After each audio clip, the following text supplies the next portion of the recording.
बिस्मिल्लाहिर्रहमानिर्रहीम। आज हम लोग डिस्कस करेंगे ऑर्गेनाइजेशंस को, इंटरनेशनल ऑर्गेनाइजेशंस, पार्टिकुलरली जिनका पार्ट पाकिस्तान है या जिनकी मेंबरशिप पाकिस्तान के पास है और पाकिस्तान उनमें वर्क कर रहा है एज अ मेंबर स्टेट। चलें स्टार्ट करते हैं। फर्स्ट ऑफ ऑल हमारे पास OIC, चूँकि ये इस्लामिक है तो हम स्टार्ट इसी से करेंगे। OIC वॉज फाउंडेड इन 1969, 1969 को ये फाउंड की गई थी। OIC एब्रीविएशन है ऑर्गेनाइजेशन ऑफ इस्लामिक कोऑपरेशन। याद रखना 2010 के बाद इसका नेम चेंज हो गया था। ऑर्गेनाइजेशन ऑफ इस्लामिक कॉन्फ्रेंस इसका ओरिजिनल नेम था, अब इसका कोऑपरेशन है। ये ऑर्गेनाइजेशन क्यों बनाई गई? मस्जिद अक्सा बैतुल मुक़द्दस में जो उसके ऊपर अटैक हुआ था यरूशलेम में इसराइल की तरफ से, तो उस वक़्त मुस्लिम कंट्रीज़ ने कहा कि अब हमें मुस्लिम राइट्स जो हैं, मुस्लिम कंट्रीज़ के या मुस्लिम उम्मा के राइट्स को प्रोटेक्ट करने की ज़रूरत है। इसलिए हम इसको एक ऑर्गेनाइजेशन बनाते हैं और ऐसे किसी भी इवेंट को डिफेंड करेंगे। तो रबात में इनका, रबात मोरक्को का जो कैपिटल है, अफ्रीकन कंट्री है, वहाँ पे ये मीटिंग होती है। पाकिस्तान की तरफ से जुल्फ़िकार अली भुट्टो जाते हैं, याहिया खान भी इसके जो है वो फाउंडेशन जो है वो उसमें होते हैं। फिर वहाँ पे जब मीटिंग होती है तो एक ऑर्गेनाइजेशन फाउंड हो जाती है मुस्लिम्स उम्मा के राइट्स को प्रिजर्व करने, प्रोटेक्ट करने के लिए।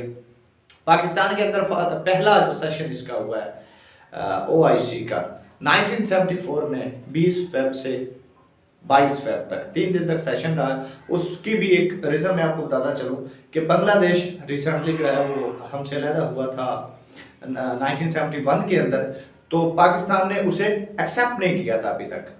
पाकिस्तान उसे कहता था कि ये अभी मैं इसको नहीं मानता एज अ इंडिपेंडेंट स्टेट।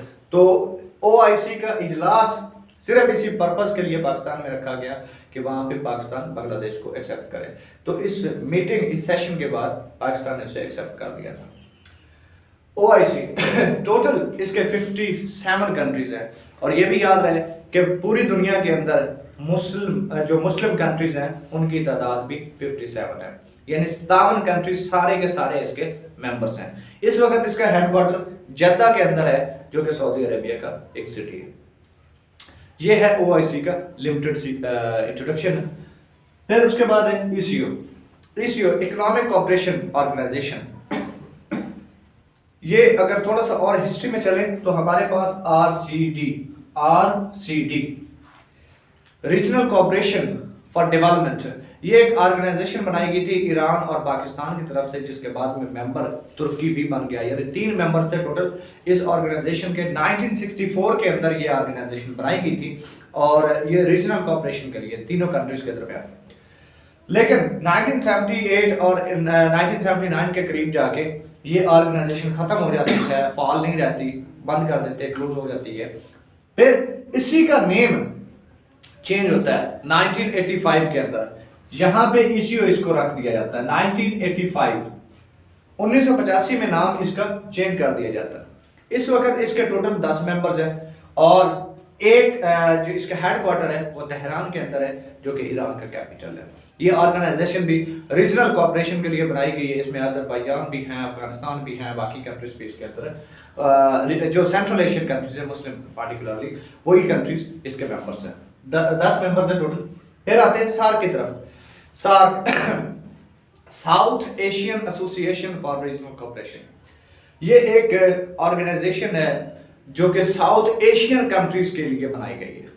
सिर्फ साउथ एशिया के अंदर जो कंट्रीज हैं वही इसके मेंबर हैं, या हो सकते हैं, जो इन कंट्रीज की वेलफेयर के लिए, डेवलपमेंट के लिए एक ऑर्गेनाइजेशन बनाएगी। 1985 के अंदर ये ऑर्गेनाइजेशन बनाएगी। बांग्लादेश के पॉलिटिकल लीडर्स की तरफ से ये एक आइडिया दिया गया था कि एक ऐसी ऑर्गेनाइजेशन होनी चाहिए। इसके मेंबर भी डेफिनेटली पाकिस्तान भी है। आज हम डिस्कस भी वही कर रहे हैं कि जिनमें पाकिस्तान की मेंबरशिप है। सार्क, इसमें इंडिया, बांग्लादेश, नेपाल, भूटान, मालदीव, श्रीलंका, अफगानिस्तान और पाकिस्तान, ये 8 कंट्रीज टोटल इसके मेंबर्स हैं। जो मोस्ट रिसेंट कंट्री जिसने ज्वाइन किया इस सार्क को, वो अफगानिस्तान है, जो रिसेंट उसने ज्वाइनिंग की। उसके बाद इशू भी काफ़ी खड़े हुए। इसका जो पर्पज़ है वो भी सिर्फ यही है कि रीजनल कोऑपरेशन, उसमें पॉवर्टी को इरेडिकेट करना, ख़त्म करना है, वुमेन एजुकेशन है, ये वुमेन राइट्स है, उसके ऊपर काम करना है। बाकी पॉलिटिकल जो है इंगेजमेंट होती है कंट्रीज़ के हवाले से, रिलेशंस को डेवलप करना, ट्रेड बेटर करना, ये सारी चीज़ें इसके पर्पस हैं। अनफॉर्चुनेटली अभी तक ये अपने मकसद में कामयाब नहीं हो सकी due to hostile relation between India और पाकिस्तान। फिर चलते हैं एससीओ।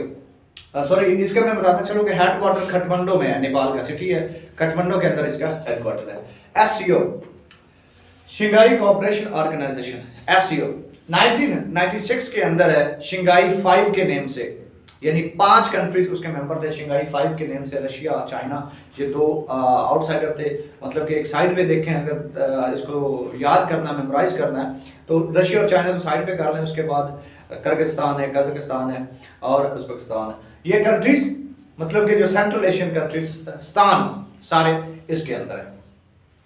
फिर 2001 के अंदर शंघाई के अंदर इसका एक चार्टर साइन होता है, जो इसके ऑब्जेक्टिव्स हैं या गोल्स हैं वो साइन हो जाता है। 2002 के अंदर इसका नेम चेंज हो जाता है, शंघाई कोऑपरेशन ऑर्गेनाइजेशन रख दिया जाता है। इस वक्त टोटल इसके 8 मेंबर्स हैं। पाकिस्तान और इंडिया सेम डे पे ज्वाइन करते हैं, 9 जून 2017 को दोनों कंट्रीज इसके मेंबर्स बन जाते हैं। उससे पहले सिर्फ 6 कंट्रीज थे इसके मेंबर्स। इसका हेडक्वार्टर भी शंघाई जैसे कि नेम है उसका वो है। फिर उसके बाद हमारे पास है FATF। FATF बहुत एक फेमस है और पिछले कई अर्सा से पाकिस्तान के जो है न्यूज़ चैनल या न्यूज़पेपर्स के अंदर हेडिंग बनी हुई है। उसकी वजह करप्शन, मनी लॉन्ड्रिंग, ये सारी चीज़ें आप समझ गए होंगे कि इसका पर्पस जो है इस ऑर्गेनाइजेशन का वो ये है कि मनी लॉन्ड्रिंग और टेररिज्म फाइनेंसिंग, ये 2 पर्पस है। इनको कम्बैट करना, इनको फाइट करना, इनको रोकना। एक मनी लॉन्ड्रिंग को रोकना और दूसरा टेररिज्म फाइनेंसिंग, जो टेररिस्ट एक्टिविटीज को फाइनेंस किया जाता है, पैसे दिया जाता है, फंडिंग की जाती है, उसको रोकना था। इसकी कुछ लिस्ट है, white list, black list, grey list. तो इस किस्म की कुछ लिस्ट है जो मतलब कि कंट्री सबसे डाउन होता है उसको ब्लैक लिस्ट में डाल देते हैं। फिर उससे ऊपर ग्रे लिस्ट है, तो ग्रे लिस्ट को वार्निंग दी जाती है कि आप ये एक्टिविटीज खत्म कर दें, टेररिस्ट फाइनेंसिंग या मनी लॉन्ड्रिंग, इसलिए कि अगर आप ब्लैक लिस्ट में चले जाएंगे तो फिर पूरी दुनिया आपकी तरफ जो है नहीं आएगी, आपकी तरफ ट्रेड नहीं करेगी, बिजनेस नहीं करेगी। FATF वाज फाउंडेड इन 1989, 1999 के अंदर ये ऑर्गेनाइजेशन फाउंड की गई। पेरिस जो कि फ्रांस का एक सिटी है, कैपिटल भी है, वो इसका हेडक्वार्टर है, यानी पेरिस के अंदर इसका हेडक्वार्टर है। 39 मेंबर्स हैं टोटल इसके FATF के। फिर UNO, ऑलमोस्ट हर स्टूडेंट जानता है कि UNO क्या है। UNO, United Nations of Organisation, was founded in 1945।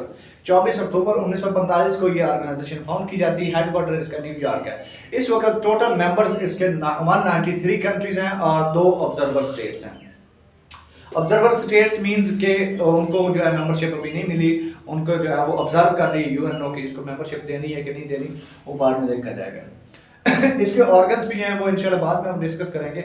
UNO इसका न्यूयॉर्क में हेडक्वार्टर ऑलरेडी बता चुका हूँ। हर साल इसके जो है जनरल असेंबली में सेशन होते हैं, पूरी दुनिया के कंट्रीज उसमें जो है जाकर एड्रेस करते हैं। पाकिस्तान, इंडिया, नेपाल, भूटान, सारे कंट्रीज के जो सरबराहान हैं, जो लीडर्स होते हैं, वो जाते हैं उसके।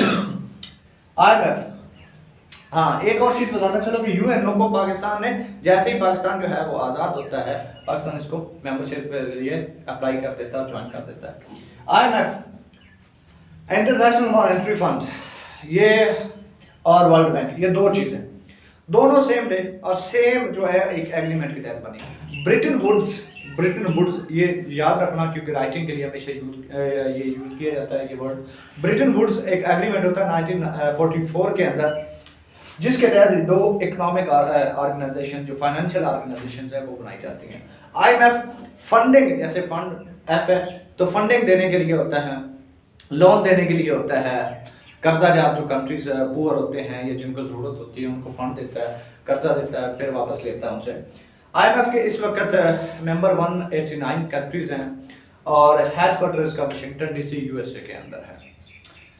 फिर वर्ल्ड बैंक है, वर्ल्ड बैंक का भी हेडक्वार्टर उसके अंदर है, वाशिंगटन DC के अंदर, और इसके मेंबर्स भी 189 है, यानी दोनों के मेंबर सेम है, हेडक्वार्टर सेम है, पर्पस डिफरेंट है।